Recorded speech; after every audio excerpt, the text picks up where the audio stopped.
I am pleased to welcome onto Avery Sports Show today from the Milwaukee Journal Sentinel, Tyler Dunne. Tyler, how are you doing today? Doing good, doing good. How are you? Doing fantastic, Tyler. I know right now the Green Bay Packers, they've had a tough time without Aaron Rodgers. There's a log jam right now in the NFC North between Green Bay, Detroit, and Chicago. When this year started, Tyler, did you think that this would be a division where Green Bay would have to battle with those two other teams at all? Yeah, I thought that it would be a tight race because Detroit wasn't as bad as their record really indicated last year. I mean, when you really look at their schedule, they weren't a 4-12, 5-11 kind of team. They lost a lot of close games. They have one of the elite quarterbacks, in my opinion, and one of the elite receivers. So, I mean, if those guys stay healthy, if the defense can pressure the quarterback a little bit, they were going to be in the mix. In Chicago, Mark Trustin has really worked out as a head coach, as kind of an offensive type of minded guy. That offense has really turned it around. This is probably as well as Chicago's offense has played in years, really statistically. So it's a three-horse race, and right now the Packers are the ones without their quarterback for a while here, so it's going to be difficult. Right, I know that Aaron Rodgers, he broke his collarbone. The timeline for him is be out for 3 to 6 weeks. If he can't play against Minnesota, who do you think starts against the Vikings? Is it Scott Tolzien again, or is it Matt Flynn possibly? It's going to be Tolzien. That they like him a lot. You know, he did a lot of good things in that game against New York. I know that the pick six and the other interception led to a field goal. You can't have that's really the reason they lost. But gosh, other than those two throws, the guy did almost throw for 400 yards or 300 yards or whatever he had. He moved the ball. The play action pass was working. He went deep. I mean, in a young quarterback, he played like a veteran. He wasn't afraid to take shots downfield. Converted some throws. He just has to get the ball in the end zone. I mean, in 2 games, you can't score 13 points in each of those games. They have to somehow get touchdowns. But he's doing enough to be the quarterback, I think. And really, Matt Flynn, yeah, he had that great, historic, record-breaking game in Green Bay in 2011. But I think that there's a reason that he's kind of at this point in his career. It just hasn't worked out for him in Seattle and Oakland.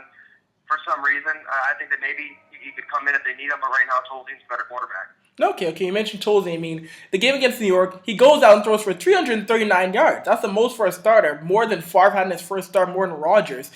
And even with the 3 INTs, to put the blame on himself, what does it say about Tolzien's character in your mind, Tyler? Yeah, I was standing right there in his press conference. It really did affect him. I mean, he completely took the blame for the loss, which, I mean, obviously he had the big mistake, and that's the reason they lost. But I guess in 3 years covering the team right here, I haven't really seen a player on either team just stand at the podium and just so sincerely, so openly just take the blame. And he was affected by. I think that says a lot about the guy and where he's at in his career. That that he pours himself into this job, and a lot of quarterbacks do. Obviously, if you're a quarterback in the National Football League, you're going to put in the extra hours. But I talk to the guys, coaches, teammates, family members. Everybody really says just how committed this guy is. I mean, he pours his soul into the job in San Francisco when he was there for 2 weeks. I mean, he slept over the team facility to learn the offense. Here he's been spending a lot of time, and I think it shows.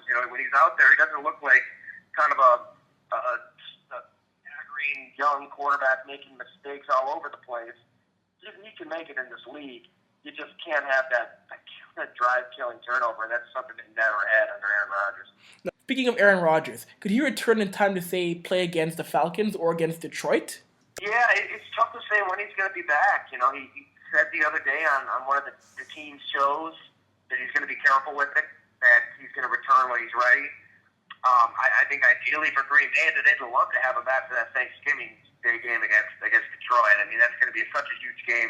And really, they have to win against Minnesota. If they lose against the Vikings this weekend, I mean, you can pretty much clear out your schedules for the offseason if you're Green Bay. If they win that game on Thanksgiving Day, it becomes really important, and maybe they could return for that. I still think it's going to be tough for him to return. I mean, a broken collarbone is such a serious injury. You need that bone to heal.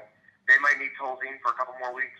For this team at wide receiver, one guy who's been consistent, no matter who the quarterback's been, be it Seneca Wallace, be it Rodgers, be it Tolzien, has been Jordy Nelson. In the game against the Giants, he had another game of over 100 yards receiving. How big is it to have a guy like him who just doesn't falter at all? Yeah, he's been really productive, consistent. And the thing with Jordy Nelson is he just had to stay healthy. When these past couple of years, he's had hamstring problems, knee problems, what have you. But when he's on the field, I mean, this is one of the better wide receivers in the league. He really works the sideline well. I mean, he can work that back shoulder throw really well and it uses that boundary to his advantage about as well as any receiver in the NFL. So I think it says a lot about him. He's kind of adapted to a new quarterback here and still playing at a high level. They still have some weapons around Tolzien. I mean, Nelson, Jared Boykin has really stepped up in a big way at wide receiver. James Jones is around. Really, though, they have to somehow get the running game going. Teams are really loading up to stop Eddie Lacy with Tolzien at quarterback. I mean, 8 guys in the box, 9 guys in the box. They have to get teams out of those looks to turn it around. Who else on this team do you think needs to step up on both sides of the ball, Tyler? Yeah, I think that you have to look at the defense. I mean, defensively, they're not stopping anybody. They can't get off the field for stretches. I think they ran 6 offensive plays in the first quarter against the Giants. The 2 weeks before that, both Philadelphia and Chicago, they just closed out the game with these long 8, 9, 10-minute drives. They have to somehow get out the field. They have to somehow force turnovers under Dom Capers. This defense has averaged 26 interceptions per season the first 4 years. This year, they only have 4. So that's been a big problem for them. And, players have to step up. I mean, they need Morgan Burnett as safety to step up. They paid him a lot of money before the year. He hasn't really taken that next step that they want. Clay Matthews, he swapped that big basketball-sized club for a cast so he can actually grab guys with that broken thumb now. Played a little better against the Giants, so I think you'll probably see more out of him moving forward, too. With Green Bay, though, they're just running out of time. I mean, they're running out of time. They have to win a game in the worst way this week. Oh, they're going to need to. And now against Minnesota, I mean, how do you stop Adrian Peterson now with this kind of defense, Tyler? Yeah, I mean, they've had some problems against Adrian Peterson in the past. And when they've had success, like the wild card game last year, like the first game in Minnesota this year, it's kind of this policy of containment where they really do just try to stay disciplined in their gaps, disciplined in their areas, and keep Adrian Peterson inside. When he's had the big games against Green Bay, it's when he's somehow able to cut it real quick, get outside, get to the edge, and he's off to the races. They've had good tackles against him in the past, so they can somehow keep him contained in that area, give up those 4-yard runs, those 5-yard runs, maybe an 8-yard run here and there. They'll be okay because they're not going to force the ball downfield. Minnesota's got their own mess at quarterback. It's all about stopping Adrian Peterson and keeping him contained to where he's not busting loose for 200 yards again. Oh, it truly is. I mean, you mentioned the NFC North, how it's a logjam. I mean, right now, if the Packers do fall entirely out of the NFC North chase, then you have to watch out for the wildcard spots and one of the most dangerous teams right now in the Carolina Panthers. Am I not correct in saying that? I really think that, yeah, especially with Carolina winning last night. Say what you want to say about the end of that game. Green Bay is going to have to win the division to get in the playoffs, I think, at this point. I mean, you go out to the NFC West, I mean, both San Francisco and Arizona and Seattle, they're all in the mix there. In the NFC East, the Packers are already going to be in a tough situation because they lost to Philadelphia and New York with a wild card situation out there. They do play Dallas again. But anyways, they have to win the division. I think that's their only way they can get in. It's about getting past Detroit, getting past Chicago, and getting Aaron Rodgers back as soon as they can. Right, and now with Aaron Rodgers, the schedule for the most part you would think would be pretty easy. But without Rodgers, they can't look past anybody. They can't look past Minnesota. They can't look past Pittsburgh. They can't look past Dallas. They can't afford to do that, can they? Yeah, they really can. I mean, I think an end game is going to be difficult for this team to win without Rodgers. I mean, they've got a lot of deficiencies on this offense that you're really kind of seeing magnified without the quarterback. And back in 2011 when Rodgers won the MVP season, or had the MVP season, and they went 15-1. They had problems on defense. They gave up more passing yards than any team in NFL history, I believe. And it came in chunks, came in bunches, but they get the turnovers, and Aaron Rodgers was flawless. So it really kind of overshadowed any problems they had elsewhere on the team. Now, those problems are magnified. When you're not scoring 30 points a game, when you're not moving the ball at will, putting the ball in the end zone, those problems tend to really stand out. So it's going to be tough whether they're playing Minnesota, whether they're playing Dallas, Pittsburgh.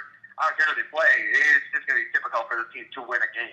No, most definitely is, Tyler. Tyler's been a blast talking to you, man. Hopefully things turn around. I know you're suffering because I know you're covering the Packers and you're a Buffalo Sabres fan on top of that, too. That's right. Yeah, it's a tough time, man. Big Sabres fan, but they're turning it around. They got Pat LaFontaine back in the fold, Teddy Nolan, the head coach. So I like where that team's going. I like it a lot. I think that maybe the Sabres, it might take a year or two, but they'll get back. They'll get back. Yeah, we'll see. Hopefully, the East is a lot better when they're a good team, I find, in my mind, Ty. How's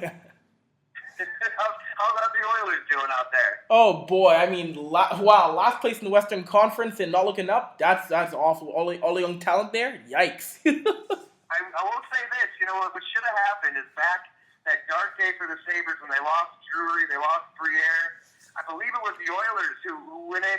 They tried to sign the restricted free agent Vanek. Then Yeah, I remember that. Do it. I still think the Buffalo should have done it. You get the first round pick. Edmonton gets Vanek. Everybody would have won.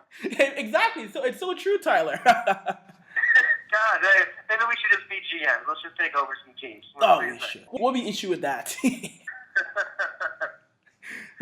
Oh, man. Tyler, it's been an absolute blast talking to you today on Avry Sports Show. Hopefully we can do it again sometime. I really appreciate you coming on the show. You got it anytime. Thanks a lot for having me on. Of course. Thanks, Ty.